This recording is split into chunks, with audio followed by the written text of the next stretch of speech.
El problema con las grabaciones son largas, y después cuando quieran estudiar para el final, no sé, esa sería una desventaja. Después en los títulos trataré de poner un buen título, así se van alguna cosa que quiero repasar. A ver si la localiza más o menos rápido. ¿Ok?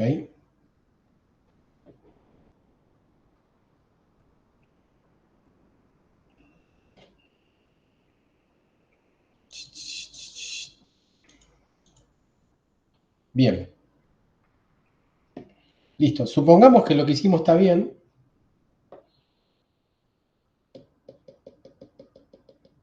Si lo que hicimos está bien, ya tenemos los potenciales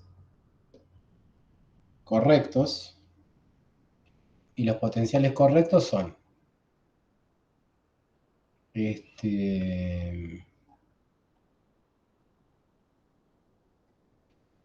lo voy a poner con complejos, a ver si le podemos sacar provecho a que estén en complejos.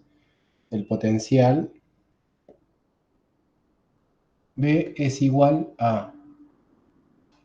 Y lo voy a copiar en matemática más que del libro, ¿eh? A la menos I R omega sobre C más E a la I omega T, P0 omega, coseno de teta, sobre 4C pi R epsilon 0. Supongamos que eso está bien. Creo que ya lo verificamos. Si le sacamos la parte real de eso, es lo que aparece en el libro, que sería lo que está abajo. El potencial vector, hicimos la misma cuenta, teniendo en cuenta cómo era la distribución de corriente, ¿no? Entre menos d sobre 2 y d sobre 2. Y lo que nos dio es que la es igual a, bueno, todo ese lío, me parece ahí.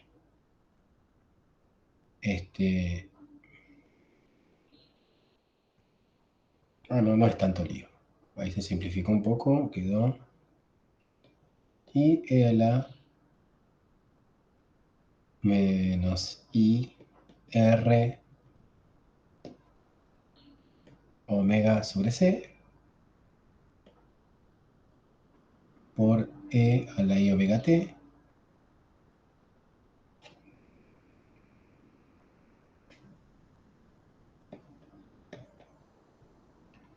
P0 omega mu 0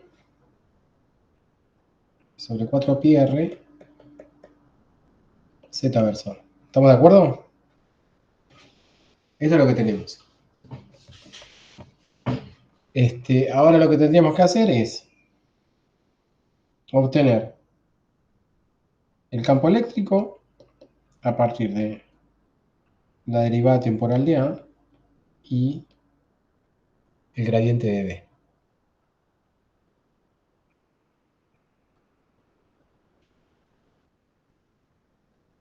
Notificaciones. Cuando compartes la pantalla se ocultan los detalles. ¿Será para mí eso? Bueno. Y el campo magnético, rotor de A. Entonces, vamos al campo eléctrico. Acá al principio, cuando tomamos la derivada temporal de potencial vector, que es esto. Sí, bueno, simplemente se toma la derivada temporal, es eso que está escrito ahí.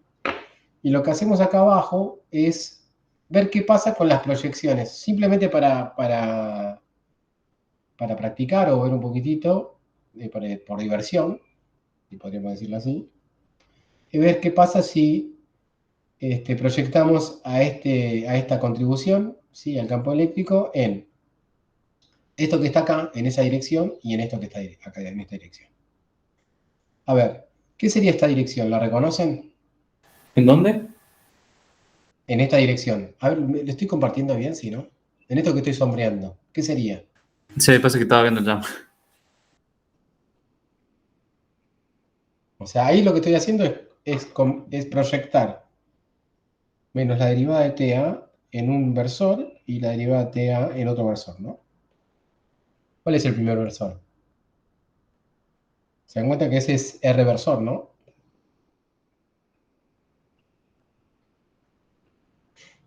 ¿Ok? Y la segunda es en el teta versor. ¿Sí? Quizás acá les confunde un poquitito este. Este porcentaje significa el resultado anterior. O sea, el resultado anterior es esto, es directamente lo que estamos calculando, que es esto, ¿sí? Y lo proyectamos.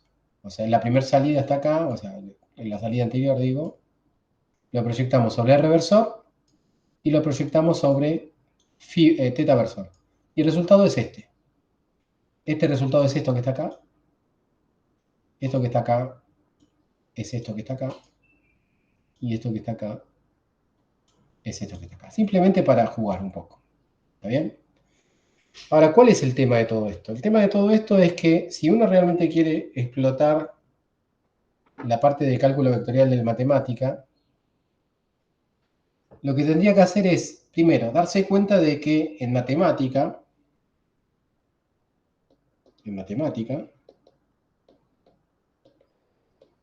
tenés, cuando trabajás en un sistema de coordenadas, ¿sí? Cuando trabajás, por ejemplo, bueno, vamos a ponerlo así. Cuando uno trabaja en un sistema de coordenadas, ese sistema de coordenadas tiene eh, sus coordenadas, las coordenadas propias del sistema de coordenadas,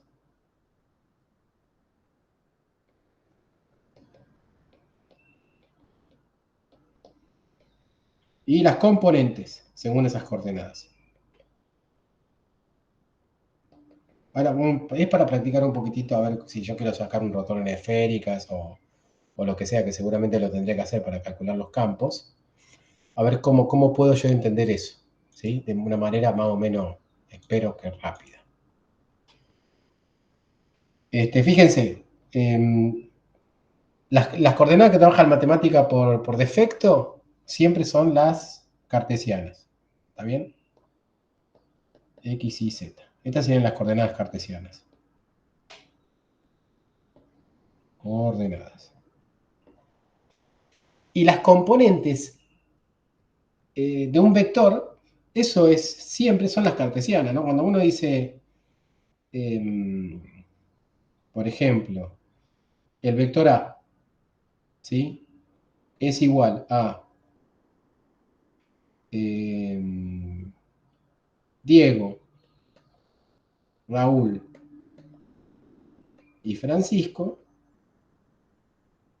sea lo que uno ponga ahí, digamos, uno se está refiriendo desde el punto matemático siempre como vector, ¿sí? A la componente X, Y, Z. ¿Eso estamos de acuerdo? Sí. Por más que uno esté trabajando en esféricas, ¿no? No existe, digamos, la componente en R versor en esféricas. A ver si me hago entender. ¿Está bien? Si uno lo pone explícitamente, uno siempre se está refiriendo en cartesianas.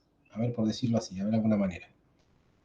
Esto lo quiero aclarar bien, porque es la clave para poder trabajarlo bien en el matemática después. Por ejemplo, vamos a ser un poco más prácticos. Si esto yo lo pongo 1, 2, 3, eso significa sí o sí que la componente X es 1, la componente Y es 2 y la componente Z es 3. ¿Está bien? Ahora, más allá de que este vector esté expresado en coordenadas esféricas, yo que sé, R, θ y φ. O sea, esté escrito en esos términos. No hay forma, digamos, de ahí no podemos salir. ¿Está bien? Si uno realmente quiere expresarlo completamente en esféricas, con las componentes, lo que podemos llamar el componente entre líneas, perdón, entre comillas, esféricas, esto tendría que escribirse así. R versor AR más, ¿se entiende a lo que voy? Teta Sí. versor a teta más phi versor a phi. Nunca esto va a ser igual, ¿sí? Esto A ver cómo lo podría decir. Nunca AR, A teta, a phi. A ver, nunca, o sea, se me ocurriría escribir un vector así, ¿no? ¿Se entiende? Esto está mal. Claro, a mí me suele pasar de hecho eso. Esto está mal. Porque siempre cuando uno se refiere al espacio, el O sea, espacio está hecho en coordenadas cartesianas. claro, ¿Está bien? por más que estemos trabajando con otras coordenadas, siempre Claro, y la única forma, implícitamente lo máximo que vas, claro, lo máximo que vas a poder llegar a hacer es esto. Esto está bien, pero es lo máximo que vas a poder lograr. ¿Está bien? Bueno, bien, entonces siempre que tengas un vector va a estar por defecto en cartesianas y siempre va a estar en cartesianas. ¿Está bien? Si vos expresás eso de manera vectorial, digamos. O sea, pensalo que si vas a trabajar con vectores, después esos vectores rotan con matrices de 3×3, ¿no? Entonces siempre estamos hablando de cartesianas. Más allá de que vos lo expreses con las coordenadas que quieras. ¿Está bien?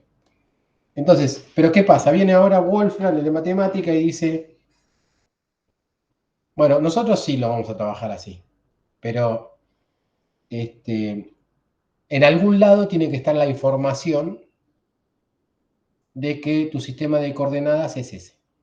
O sea, en matemática, ¿sí? A, acá vamos a ponerle un igual raro, vamos a poner como un igual raro, podría ser un igual con dos puntitos arriba, ¿sí? No sé. Entonces, cuando uno escriba de esta manera,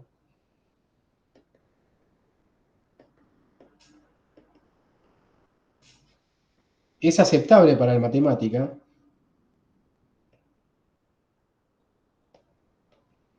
es aceptable si se indica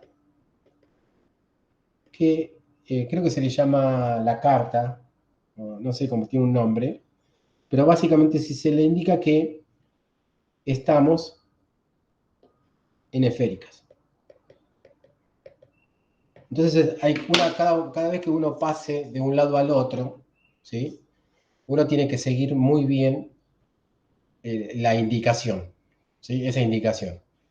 O sea, no estaría mal poner eso así en el matemática, pero uno tiene que tener cuidado, desde el punto de vista genuino de la matemática, está mal, digamos, considerar un vector cuya primera componente sea la radial, ¿no? ¿Se entiende? Y la segunda componente, no existe eso. Acá en matemática uno es una indicación simplemente porque internamente lo maneja bien. ¿Ok? Entonces vayamos a, por ejemplo, fíjense, esta cantidad, la derivada con respecto al tiempo de el potencial vector, ¿sí? El potencial vector dipolar eléctrico del término radiativo está obviamente expresado en cartesianas, ¿no? ¿En qué sentido? No en las coordenadas cartesianas, sino está expresado en las componentes en cartesianas que son las únicas posibles, desde el punto de vista matemático. O sea que la componente X de ese potencial vector es 0, la componente Y es 0, y la componente Z es esto que está acá. ¿Ok? De nuevo, ¿puedes explicar lo último? Y esto que está acá, Sí. eso es la componente Z del potencial vector. ¿Sí? O sea, si yo agarro el potencial, perdón, de la derivada con respecto al menos, la derivada con respecto.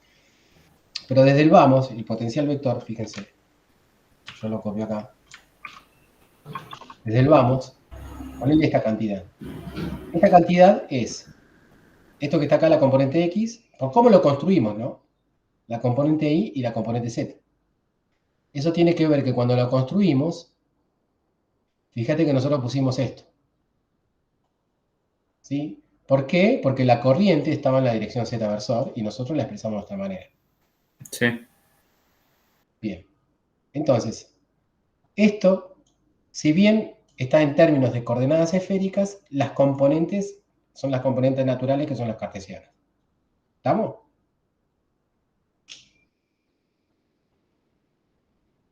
Claro, claro. Bien. Entonces, fíjate que si uno quiere después trabajar en esféricas, es un quilombo que uno, bueno, si yo quiero trabajar en esférica, esto que está acá lo tengo que proyectar en R-versor, después lo tengo que proyectar en Fiversor, para que uno vaya teniendo las componentes en los versores esféricos, ¿entiende? Entonces empieza a ser, todo ese laburo empieza a ser muy tedioso. Entonces, la manera quizás que les quería compartir, digamos, para poder laburar de la manera que labura en matemática, es en base a, y fíjense que acá después tenemos que tomar gradientes, entonces hay que tener, o sea, es un lío estar en esféricas, pasar por cartesianas, después volver a esférica para hacer toda esa manipulación, ¿sí? Es preferible agarrar un papel y una hoja y que lo haga uno. Entonces, en vez de hacer eso, lo que ¿No, vamos no a hacer tiene es... algún comando de decir Claro, tengo el a eso vector vamos, a en eso el vamos. coso y lo paso directamente al otro sistema? Claro, a eso vamos. Por ejemplo, volvamos al caso este, en donde esto lo hicimos a mano, ver la componente en R-versor y la componente en Fiversor, ¿no? Eso lo hicimos a mano recién. Ahora veamos cómo se haría con el matemática. Uno agarra, ¿sí? Y además vamos a hacer los dos a la vez. Acá solamente calculamos la derivada temporal, acá además vamos a calcular el gradiente, ¿sí? Y de una. Agarramos, a ver. Agarramos esto, acá, esto lo voy a poner acá, si no lo confundimos. Lo voy a poner acá adentro, así queda más claro. Ah, qué hubo. A ver.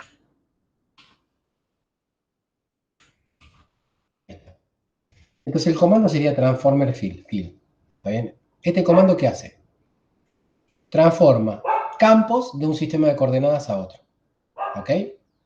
Acá le voy a sacar el punto coma este que está de más. Bien. Entonces, esto es asumiendo que el primer campo está en cartesianas y yo lo quiero pasar en esféricas. ¿Ok?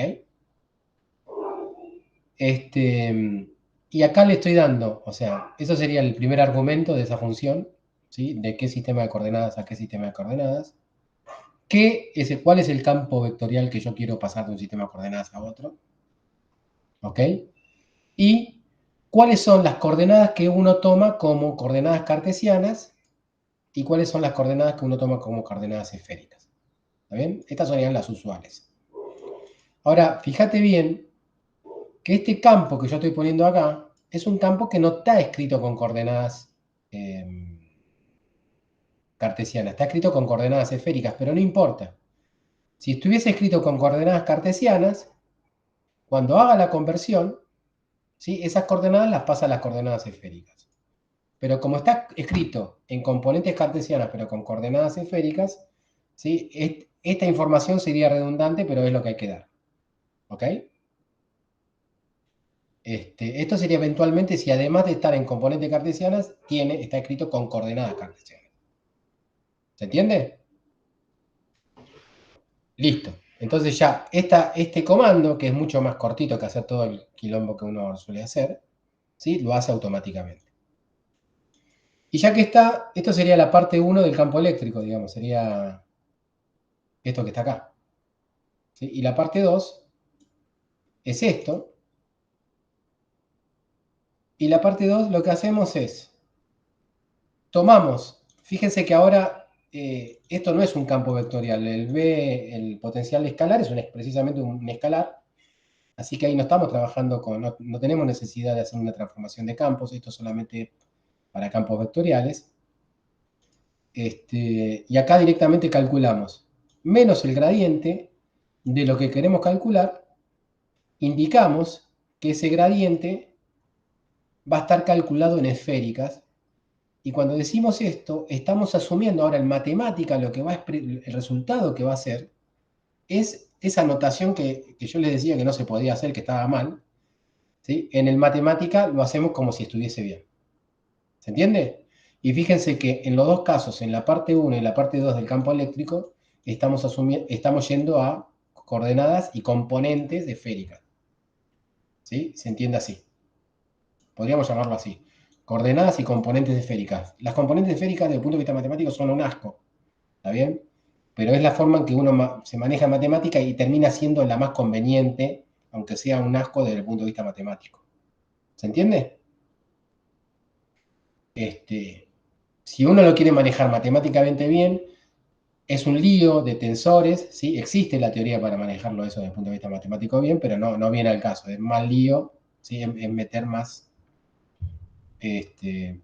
más ruido del que hay. ¿Está bien? Entonces, lo que le quiero transmitir, nos tapamos la nariz, ¿sí? Y trabajamos en matemática con componentes esféricas. ¿Ok? Entonces, hacemos la cuenta esta, fíjense que sería la primera parte, la segunda parte, sumamos las dos partes, ¿sí? A ver, hagámoslo hasta acá. Vayamos por paso. Así lo voy mostrando. Parte 1.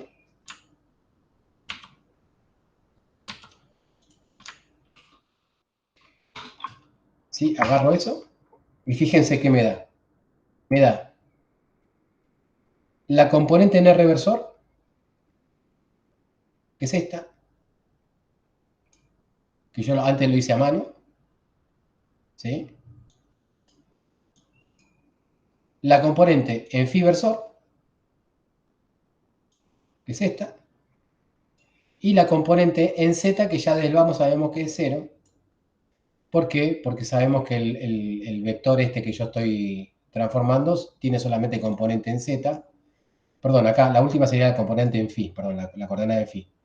O sea, ustedes saben que en z versor, o sea, algo que está en z versor no puede tener componente en phi versor, ¿no? Entonces tiene solamente componente en r, en θ, y no tiene componente en phi. ¿Se entiende? Es más, acá lo podría haber hecho a mano también, ¿no? Fíjense.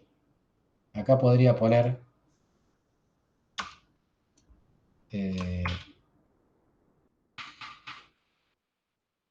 a ver si entienden lo que estoy haciendo acá, sería un logro. A ver. Esto sería...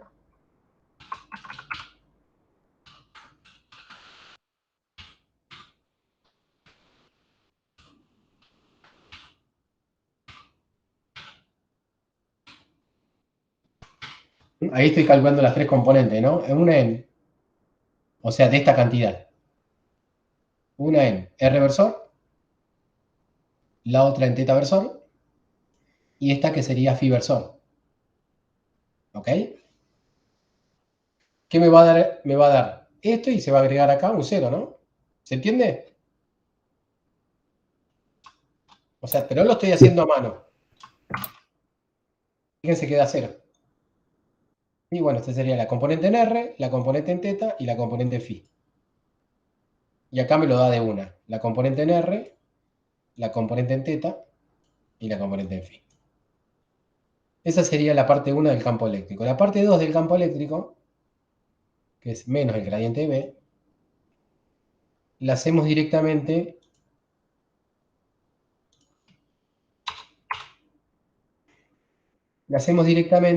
calculando el gradiente sobre ese potencial escalar e indicando que ese potencial escalar, ¿sí? Que es escalar, es un número, este es un número, es una función escalar que está escrito ya desde el vamos en este sistema de coordenadas. ¿Sí? ¿Por qué? Porque se acuerdan que el BDE radiativo, fíjense que está escrito ya desde el vamos en coordenadas esféricas. ¿Ok? Si no, habría que hacer un cambio ahí. Pero bueno, ya estamos indicando, le indicamos al gradiente que lo hagan esféricas. ¿Sí? Bueno, indicamos las coordenadas y el sistema de coordenadas. ¿Sí? Y después, a ver, lo vamos a hacer separado.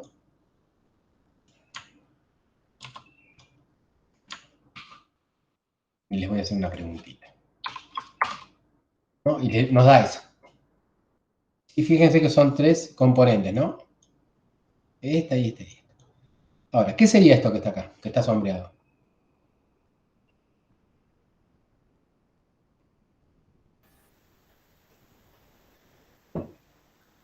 Según lo que les dije. La componente radial. Exacto. Esa sería la componente radial. de menos gradiente de B. Está la teta en teta y esta en phi. ¿Ok? O sea que estas dos cosas yo las puedo sumar, esto con esto. Yo lo puedo sumar, aunque sean un asco, las dos cosas estas, ¿sí? Yo las puedo sumar porque cada componente representa la misma cosa, ¿no? Esto es una proyección en R, esto es una proyección en R y yo lo puedo sumar tranquilamente. ¿Sí? Y es lo que hago acá. ¿Sí? ¿Se entiende cuando digo que es un asco? Desde el punto de vista espacial, eso no existe, digamos, ese vector. ¿Está bien? Pero para manejarlo, digamos, así internamente, para hacer cuentas, sí sirve un montón. Entonces, sumamos, ¿sí? Y acá, bueno, después yo le saco, a ver, lo sumo y lo simplifico.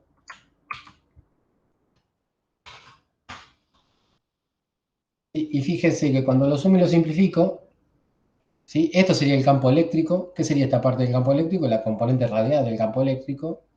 Esta sería la componente en teta versor del campo eléctrico y esta es la componente en phi versor. Esto que está acá, que es la componente en R, radial, va con R al cuadrado. ¿Sí? Entonces, si yo ya tengo un campo eléctrico que va con R al cuadrado, ya sabemos que no va a aportar al vector de Poynting de radiación, ¿no? Así que esto que está acá, yo lo tengo que descartar porque no me va a servir para la radiación. ¿Sí? Se va a cero abajo, muy rápido, ¿no? Ya el campo eléctrico ya se va con R al cuadrado y sabemos que el vector de Poynting es campo eléctrico por campo magnético, se va a ir más abajo que R al cuadrado. Así que de esta parte yo la descartaría. Acá, en cambio, tenemos esto que va con R al cuadrado, pero esta parte que está acá va con R, así que esta contribución que tenemos acá sería con 1 sobre R, y yo me tendría que quedar con eso. ¿Ok? Y eso yo lo puedo hacer con este comando coeficient como hicimos antes, ¿sí? Tomamos de todo lo que tenga, no importa que sea lo que sea, se queda con la parte que va con R a la menos 1, con el coeficiente de R a la menos 1, y después divide a R para retomar el coeficiente ese, el 1 sobre R. Hago todo esto, y lo que obtengo, después tomo parte real, y lo que obtengo para el campo eléctrico es esto. Esto sería mi campo eléctrico. ¿Se entiende? Pero ojo, esto sería mi campo eléctrico, pero 0 sería la componente radial del campo eléctrico, esta es la componente en teta, y esta es la componente en phi por cómo vinimos trabajando, ¿no? Porque ya de entrada siempre lo definimos en esférico, acá y acá. ¿Ok? Bueno, entonces eso yo lo tendría que comparar con el Griffith.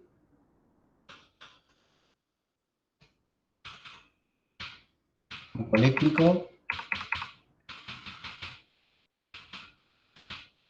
Aproximación dipolar, esta es esta. ¿Sí? Es la 1118. ¿Sí? Fíjense que está en teta versor. ¿Ok? Tiene seno de teta sobre R, P0, mu0. El coseno puede ser medio difuso, pero bueno, porque no está. Sí, está bien, porque es R sobre C con menos. Está perfecto. Omega T menos.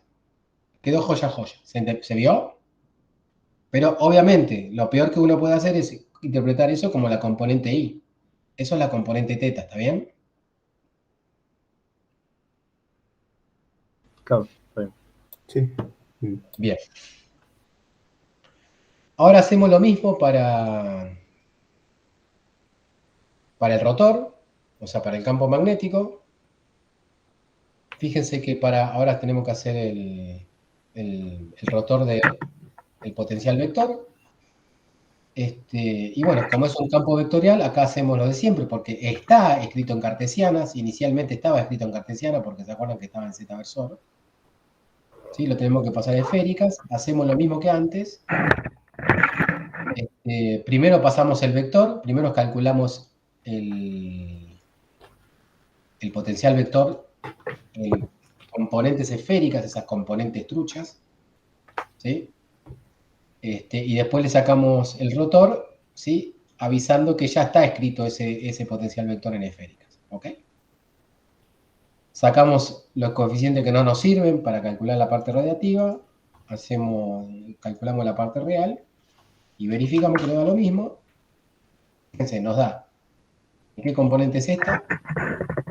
Phi, ¿sí? Y nos da lo mismo, ¿ok? O sea que ya obtuvimos el campo eléctrico, el campo magnético, y ahora lo que tenemos es una complicación más, por eso se lo quería mostrar. Ahora tenemos que hacer el producto vectorial. Para calcular el vector de Poynting, tenemos que hacer el producto vectorial. ¿Cuál es el gran problema del producto vectorial? Que el producto vectorial es una operación genuina entre vectores escritos en componentes cartesianas. ¿Se entiende lo que digo? Sí. O sea, Sí. no existe el Es como producto que tenés que... vectorial de algo que está escrito con componente esférica por algo que, ¿no? Con Claro. cuatro componentes esféricas. Entonces vos tenés que, lo que tenías escrito en esférica, le tenés que pasar a cartesianas. Hacer el producto vectorial y después, si querés, volver a esféricas. ¿Se Claro, o sea, entiende? tenés que estar transformándolo todo el tiempo. Sí. ¿Tá? Y es una práctica que hay que hacerla porque puede llegar a ser muy útil. Imagínate que, bueno, no importa. No te queda otra, es como decirte, mirá, tenés que pasar por el cartesiano. Porque el producto vectorial está definido en cartesianas. No así el rotor, porque acá fíjate que el rotor tenés la posibilidad de especificar que está escrito en coordenadas esféricas. Pero acá, cuando vos tenés el producto vectorial de dos cosas, cartesianas. Acá directamente trabajamos con la parte real. Puede parecer complicado esto, pero simplemente es tomar la parte real, ¿sí? Para no andar, ¿sí? No nos interesan los valores medios, estos son valores instantáneos. Si fuesen valores medios, podríamos hacer el truquito ese de el producto del primero con el conjugado del segundo, ¿no? Sobre 2 o sobre 4 más y complica. Bueno, la fórmula es. Estos son valores instantáneos. Entonces, fíjense, arrancamos de esféricas, o sea, yo lo que voy a poner es esto. Esto es la parte real del campo eléctrico. Ya sabemos que está escrito en esféricas porque lo definí así. Y yo lo quiero llevar a cartesianas. ¿Sí? Agarro lo mismo para el campo magnético, lo llevo a cartesianas y ahí hago el producto vectorial entre el eléctrico y el magnético, lo divido por mu0. Esto ya sería mi potencial, mi vector de Poynting. Y ahora agarro a eso, ¿sí? Con este comandito que sería la salida anterior, y voy de cartesianas a esféricas. ¿Sí? Y simplifico. Y obtengo eso que en principio es un quilombo, ¿sí? Ahí estamos, pero la cuenta final es la que está limpita. ¿Sí? Esto sería el vector de Poynting instantáneo. Veo esto que está acá, voy acá y veo si me da lo mismo. Y tengo que comparar con el 1120. ¿Ok? Y bueno, si uno ve, da lo mismo. ¿Sí? Así que todo bien. ¿Se entendió? ¿Sí? Sí. Sí. Esto puede llegar a ser útil, digamos, a la hora de empezar a trabajar con cálculo, ¿ok? Bueno, dipolar magnética, no vamos a hacerlo ahora, lo dejo para la clase que viene. Acá ya no vamos a meter de vuelta, la idea siempre es, ¿sí? Cargar con cosas con las que yo creo que a ustedes les falta un poquitito. Acá vamos a cargar de vuelta con distribuciones. En dipolar magnética lo que vamos a tener es una corriente en un anillo que está variando armónicamente y vemos cuál es la radiación que emite. Obviamente, después de calcular radiación, uno se queda con la fórmula y después habrá que hacer algún análisis.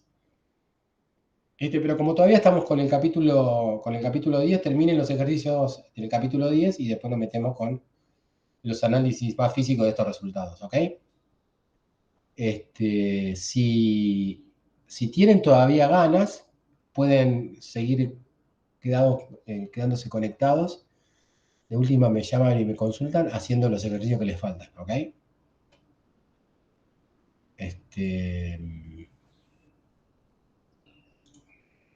Yo voy a sacar, a ver, espera.